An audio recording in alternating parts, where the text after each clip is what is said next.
Oi, gente! Vamos para a nossa aula de Sociologia e o tema de hoje é Direitos Humanos. Vamos lá!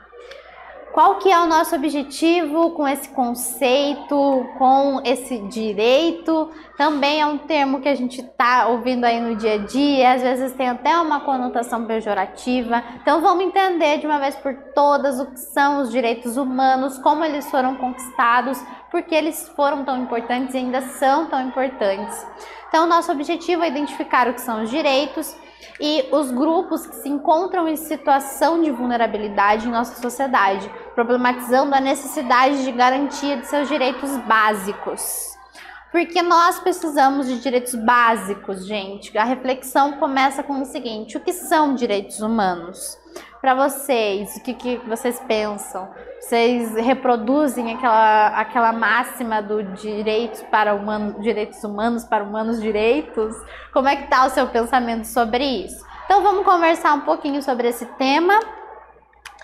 Bom, qual é o contexto do surgimento dessa ideia? O mundo pós-Segunda Guerra Mundial, 1945, testemunhas dos horrores em larga escala e de políticas de extermínio.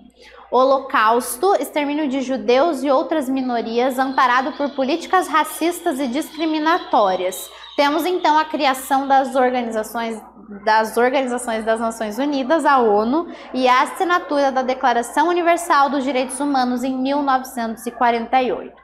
Então vamos refletir aqui. Qual é o contexto que o mundo estava passando?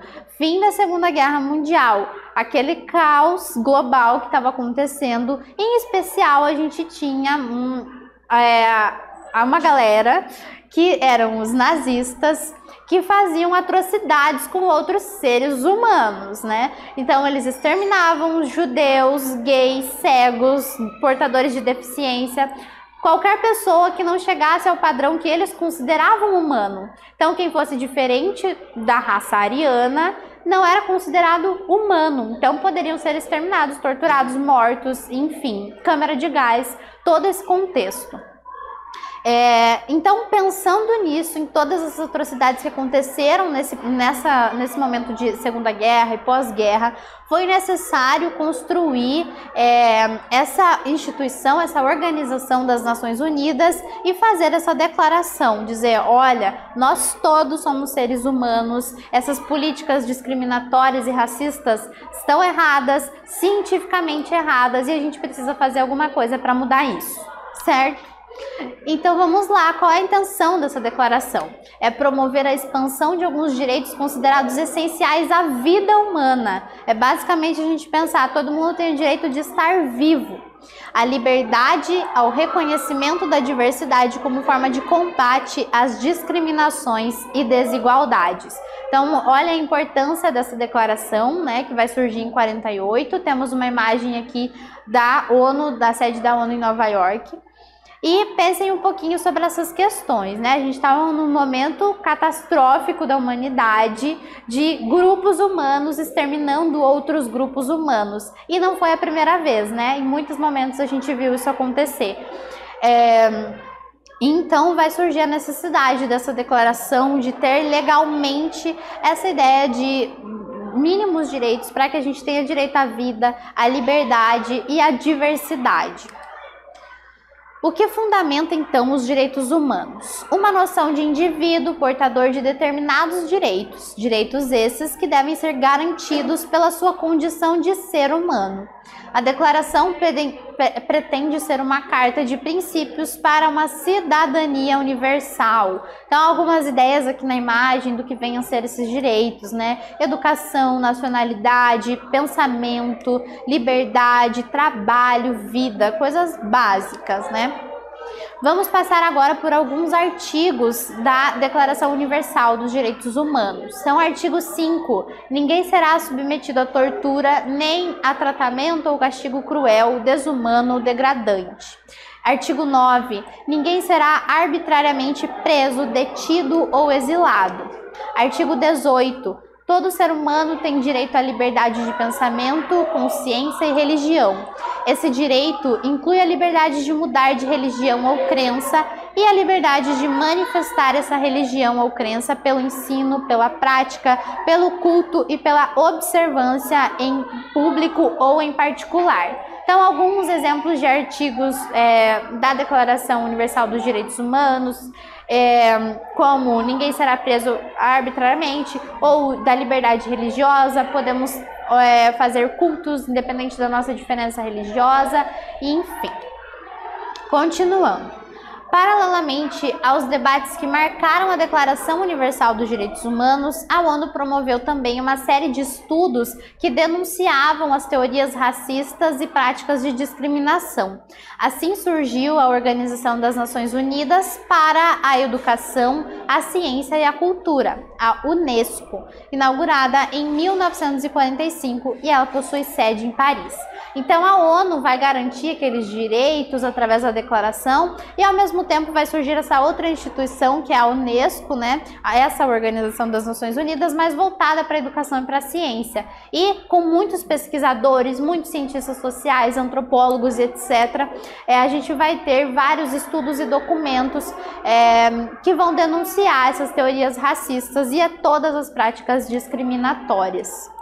Os direitos humanos reafirmam a importância de direitos que são considerados universais. São um conjunto de valores que se expressam na busca da garantia de condições dignas de vida.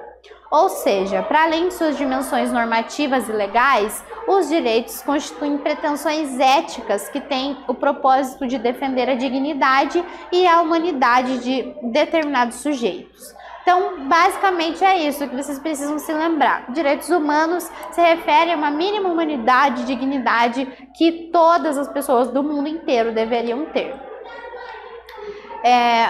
Para que os direitos se tornem efetivos, é preciso que cada país pratique esses direitos por meio de políticas que reduzam as desigualdades, sejam elas sociais, raciais, de gênero e etc. Exemplo, políticas afirmativas, políticas redistributivas. Então, pensem, um exemplo dessas políticas que vão auxiliar nesse processo são as cotas, né? Políticas afirmativas, mais conhecidas como cotas. Vou dar um exemplo que são as cotas para mulheres na política.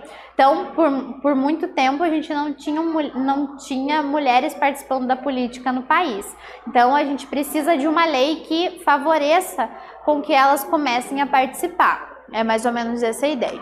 No entanto, muitas vezes os direitos humanos ficam somente no campo de discussão de princípios éticos. Então, nem sempre vai para a prática dessas políticas, né? E vamos de uma atividade. Do Enem também, 2017, após a Declaração Universal dos Direitos Humanos pela ONU, em 1948, a Unesco publicou estudos de cientistas de todo o mundo que desqualificaram as doutrinas racistas e demonstraram a unidade do gênero humano. Desde então, a maioria dos próprios cientistas europeus passou a reconhecer o caráter discriminatório da pretensa superioridade racial do homem branco e a condenar as aberrações cometidas em seu nome. A posição assumida pela Unesco a partir de 1948 foi motivada por acontecimentos então recentes, dentre os quais se destacava: letra A, ataque feito pelos japoneses à base militar americana de Pearl Harbor. Letra B, desencadeamento da Guerra Fria e de novas rivalidades entre nações. Ou letra C, execução de judeus e eslavos presos em guetos e campos de concentração nazista. Essa tá fácil, daqui a pouquinho a gente volta.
E aí, qual é a letra certa?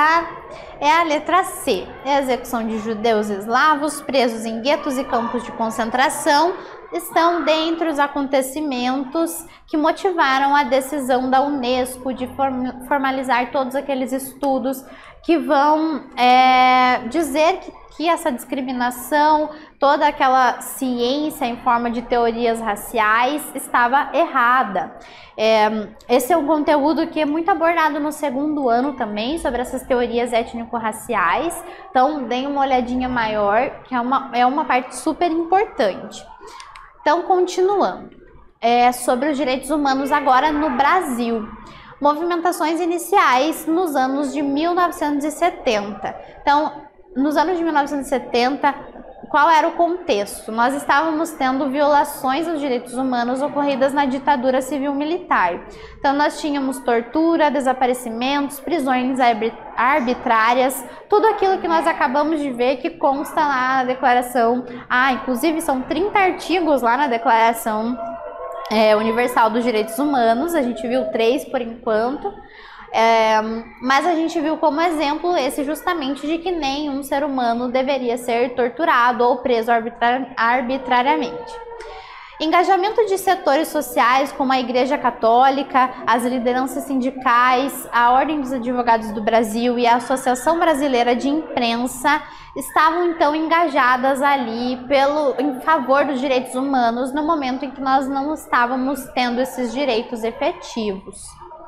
Então, nós temos a criação da Secretaria Especial de Direitos Humanos em 1997. Demora um pouquinho, né? Os direitos humanos já estavam previstos na Constituição Federal, promulgadas em 1988. Nossa grande Constituição que garante muitos daqueles direitos, né?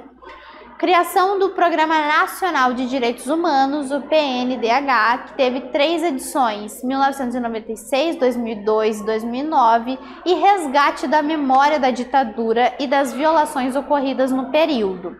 Então, alguns programas aqui que vão tentar desenvolver melhor essa ideia de direitos humanos e efetivar esses direitos para nós.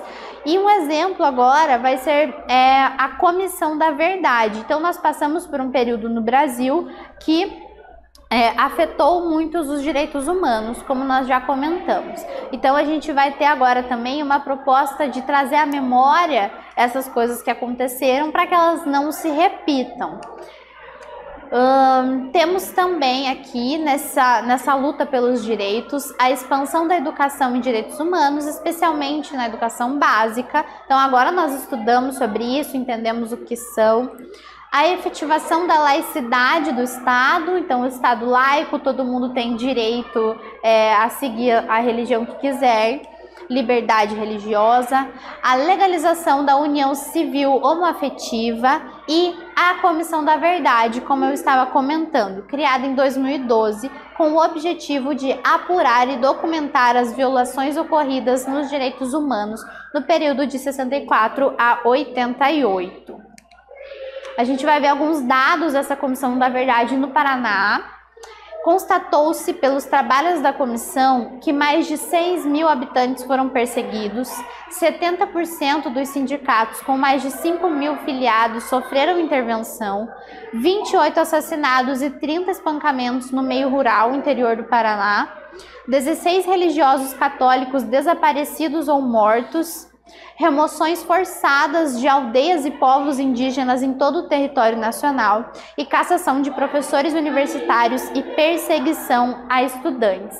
Então aqui um retrato de algumas coisas que aconteciam nesse período de violação de direitos, e a Comissão da Verdade vai surgir em 2012 para tentar resgatar, para a gente refletir sobre o que aconteceu e trazer a memória para que isso não aconteça novamente.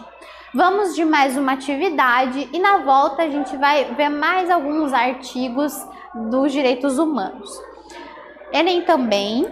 O racismo institucional é a negação coletiva de uma organização em prestar serviços adequados para as pessoas por causa de sua cor, cultura ou origem étnica.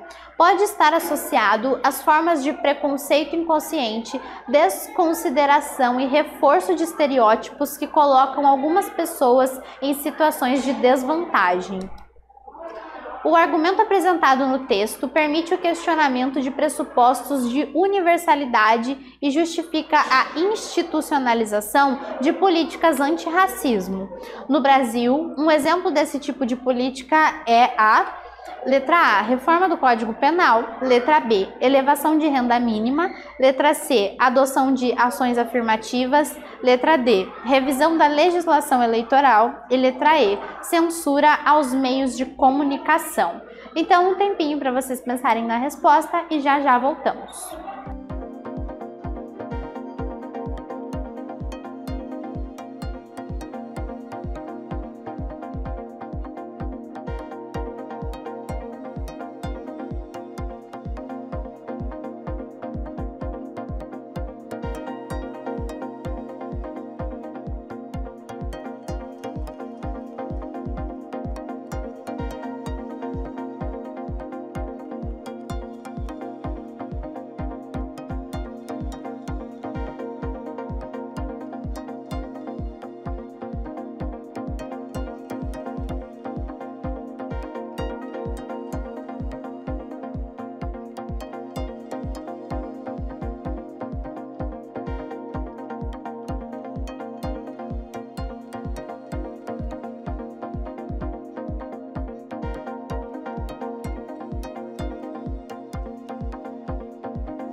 Responderam o que, gente? Vamos lá. Letra correta é a letra C. Então, no Brasil, um exemplo de tipo de política vai ser a letra C, adoção de ações afirmativas. O racismo institucional nega a igualdade de direitos aos indivíduos devido à origem fenótipo étnico-racial, o que os coloca em desvantagem. Uma das formas de combater desigualdades é a adoção de políticas afirmativas, como as cotas para o acesso ao ensino superior, por exemplo. Então, dentre essas políticas discutidas nos direitos humanos, vão surgir as ações afirmativas, como eu mencionei anteriormente, a cota para mulheres na política. Nós vamos ter também na questão étnico-racial as cotas e também as sociais, como vocês já devem conhecer, certo? Para finalizar, vou deixar aqui alguns telefonemas importantes. Nós temos o Disque 100, que é o Disque Direitos Humanos. Então, se vocês sofreram qualquer tipo de violência em relação aos seus direitos humanos, vocês podem acessar, fazer a denúncia por esse e-mail. Temos na violência contra a mulher o Disque 180. Qualquer tipo de violência vocês podem denunciar também na Polícia Militar 190. Temos mais 2 números aqui, o SOS Racismo e o grupo Dignidade para a galera LGBTQIA+. E para finalizar, eu vou ler com vocês um cordelzinho, um cordel dos direitos humanos, resumir alguns dos artigos aqui. E ele é um cordel bem legal para a gente pensar de forma crítica, né, sobre quais são os direitos e a falta de efetividade em alguns momentos. Então vamos lá. O pensamento humanitário produziu transformação para o direito fundamental do homem ao cidadão. Americanos e franceses formalizaram a declaração. Lá o contexto, né? O progresso industrial acentua a desigualdade. O trabalhador explorado ficou sem propriedade e sem salário condigno aumentou a gravidade. Assim continua o homem em busca da perfeição, pouco se preocupando com a humanização. Apesar das deficiências, temos a declaração. No ano de 48, dia 10, mês do Natal, a Assembleia da ONU, de modo universal, aprova os direitos do homem para cumprimento geral. Pelo artigo 1º, somos iguais em dignidade, direitos e nascemos livres para agir com fraternidade. Fico triste em lhes falar que não é a realidade. O segundo manda gozar do direito e da liberdade, sem utilizar distinção de raça, cor, religiosidade, opinião política, riqueza. Será que isso é verdade? As palavras do terceiro nos diz o essencial. Todos têm direito à vida, à segurança pessoal e ainda à liberdade. Bonito, mas irreal. O quarto é enfático, proíbe a escravidão. Só que os juros pagos para manter globalização está nos deixando servos, eternizando a prisão. Ninguém pelo artigo 9º será preso ilegalmente, detido ou exilado se arbitrariamente. O descumprimento é flagrante, analise historicamente. O 14 dá direito à vítima de perseguição, que pode procurar asilo em seja qual for a nação. Muitos países descumprem e não dão essa proteção. O 17 vem tratar do direito à propriedade, a qual não se deve violar pela arbitrariedade. Poucos são donos de tudo, muitos na precariedade. O homem sempre lutou para reaver seu direito. A história mostra isso de modo muito perfeito, mas apesar do progresso, persistimos no defeito. Então é isso, gente. Finalizamos com esse cordel, pensando um pouquinho quais são os direitos que nós deveríamos ter garantidos e que seguimos na luta para que isso aconteça. Retomando, abordamos os direitos humanos e a prática de tais direitos na contemporaneidade. Aqui nossas referências, espero que essa aula tenha sido de bastante reflexão e até a próxima, fiquem bem!